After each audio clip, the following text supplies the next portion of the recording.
Good afternoon to all. When we talk of in vitro studies, it's a very common thing that you do in a modern medicine. But relatively for homeopathic field, it may be a new. This is our team that we worked on.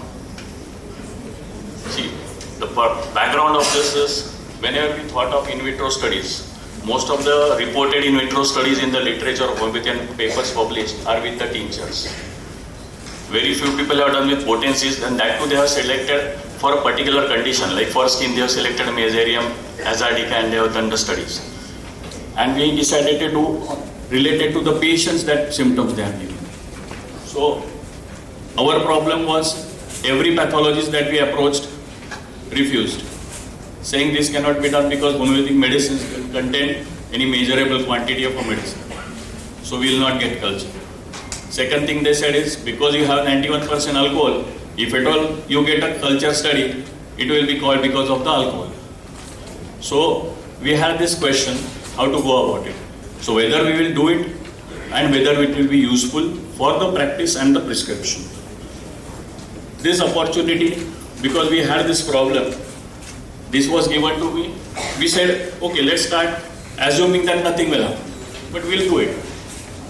And let's see what happens. So that we call it a null hypothesis. This opportunity was given to me by my relative.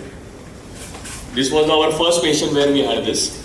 This patient had diabetes for many years. After BEP surgery, patient had recurrent urinary tract infections. So every time it was culture study was done, antibiotic was prescribed, patient felt better, but the pus cells remained every time. Even I had failed in this case because I had given sulfur to him in between, which also didn't register. So again, new antibiotics, new culture study. Ultimately landed up in this step.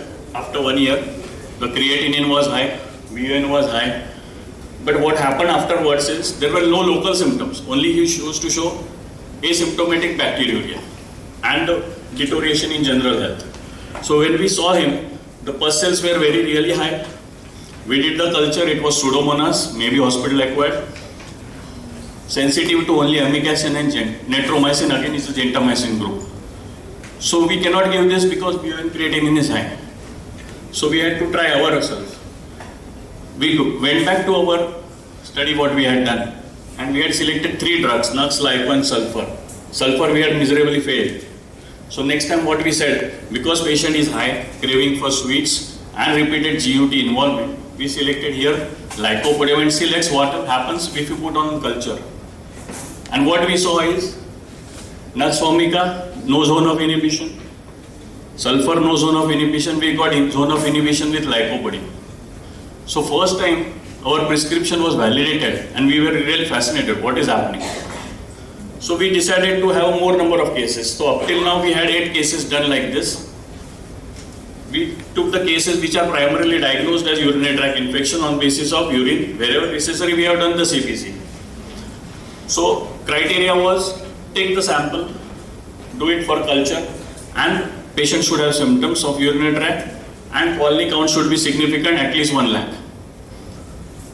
And we had not taken this because we didn't get also neonates and the infants and both sexes.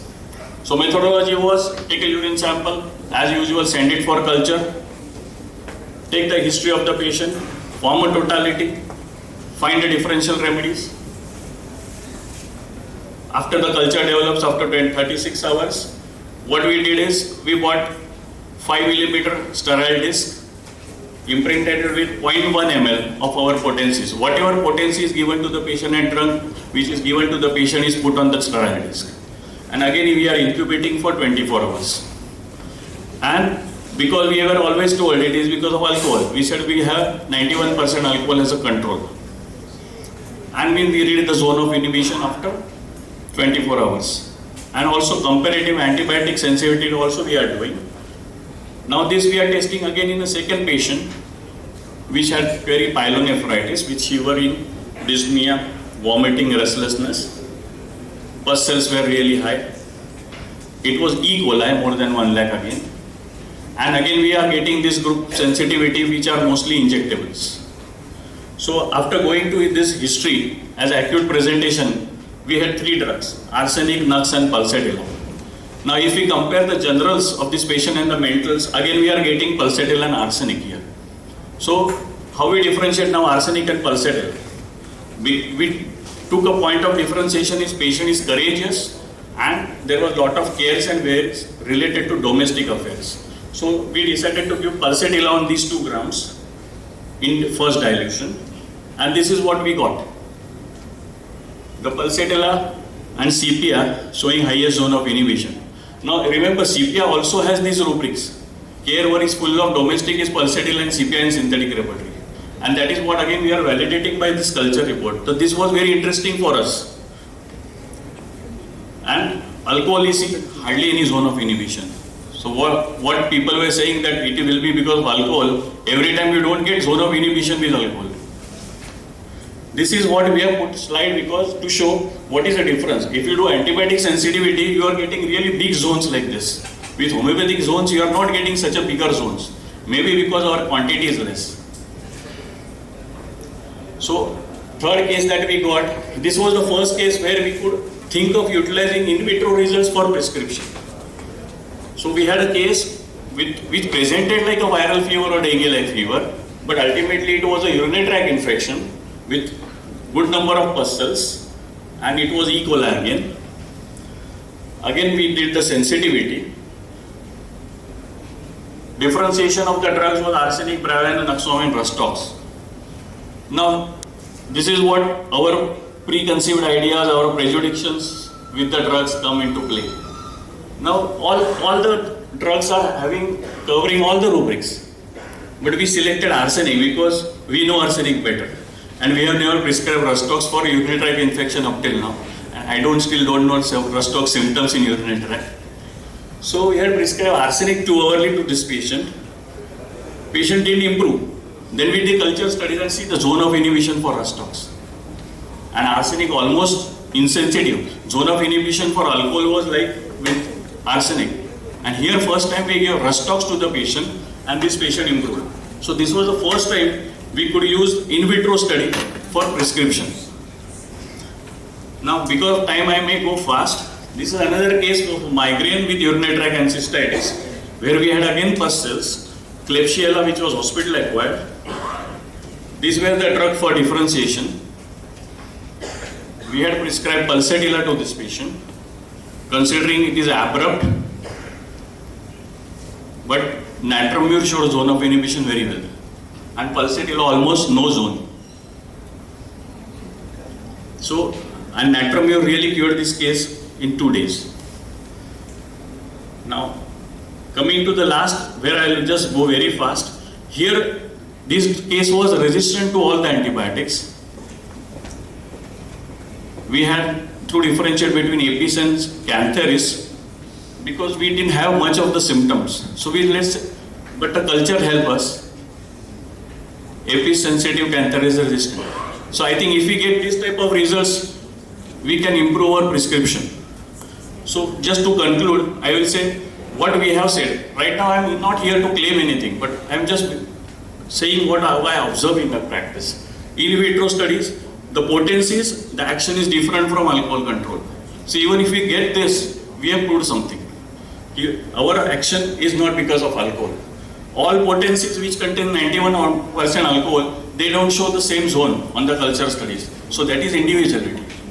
Third is remedy selected on the basis of symptoms. They showed zone of inhibition, but not all the remedies. And fourth, this technique, that's why we can use for selection of the prescription if our first prescription has failed. Now, we have cases of antibiotic resistance, which again very good zone of inhibition with homeopathic medicines. Renal compromise patient also showed zone of inhibition very well. And beauty of this is we get result in 3 days.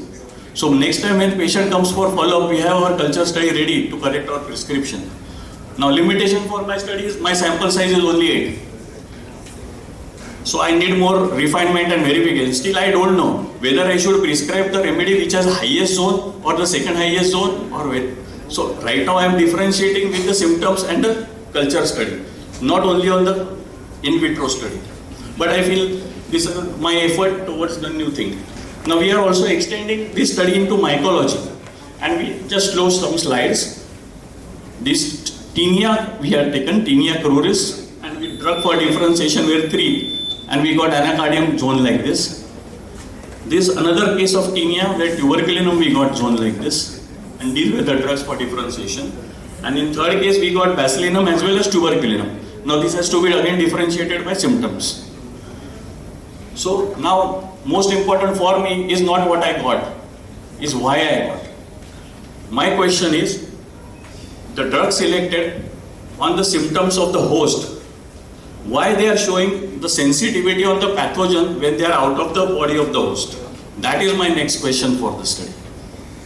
So thank you for this.